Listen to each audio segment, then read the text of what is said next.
Men Zomin tumanida Jizzax viloyati Zomin tumanidan kelganman. Ismim Bosim, familiyam Saparov. 1953-yil 1-marta tug'ilganman. Men haqiqatdan ham mana shu yerga kelganimda bir anchagina ikkinchi qavatga ko'tarilishning o'zi anchagina azob edi. Hozir bu maskanda juda ham yaxshi shifo topdim. Umr yo'ldoshim ham yaxshigina davolandi. Haqiqatdan ham mana shu ko'pgina joylardan kelyapti. Xorazmlik bir boboy bilan yotdik shu yerda. Shunday xursand bo'ladiki, haqiqatdan ham bu yerdagi davolash maskanida mineral suvi, parafin deysizmi, massaj deysizmi,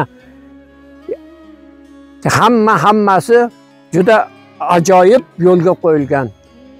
Mana bu yerdagi xizmat qilayotgan barcha ishchi xodimlar ham bemorlar uchun, dam oluvchilar uchun o'zining shirin so'zi bilan ham davolab qo'yapti. Rahmat hammalariga. Shu sanatoriya to'g'risida xabar topdim. Haqiqatan ham oyoqlarim, tizzalarimda og'riq paydo bo'lardi. Qarigan kishiga oyoqdan mustahkamroq tana yo'q. Tanani butun tanani ko'taradigan tizza bo'ladigan o'sha og'rirdi. Men mana shu yerga o'zimning umr yo'ldoshim bilan birgalikda 16-kuni kelgan edim. Haqiqatdan ham mana bu yerga kelgandan keyin bu xayr-xavotoq davolash maskanida men birinchi navbatda juda ham havas qilgan narsam, sihatgohning ichkarisiga kirsangiz odam bahri dili ochiladi. Ajoyib dam olish xonalari, bemorlar uchun qo'yilgan sharoitlar juda yuqori darajada. U yerda davolovchi shifokorlar, ular har xil elektroforez deysizmi, lochmi yoki bo'lsam qo'ldan kelgancha bir ajoyib o'zining bir bemorlarga nisbatan muomalasi ularda haqiqatdan ham yuqori darajada. U yerdagi shifobaxsh suvdan ertalab tong azonda bir stakan ichsangiz butun ichki a'zolaringiz uchun shunchalik ham ajoyib davolash shifo suvi ekan. U yerdan chiqayotgan mineral suvda vannalarda 15 minutdan 20 minutgacha yotasiz. Haqiqatdan ham uning shifo baxshligini bilish mumkin.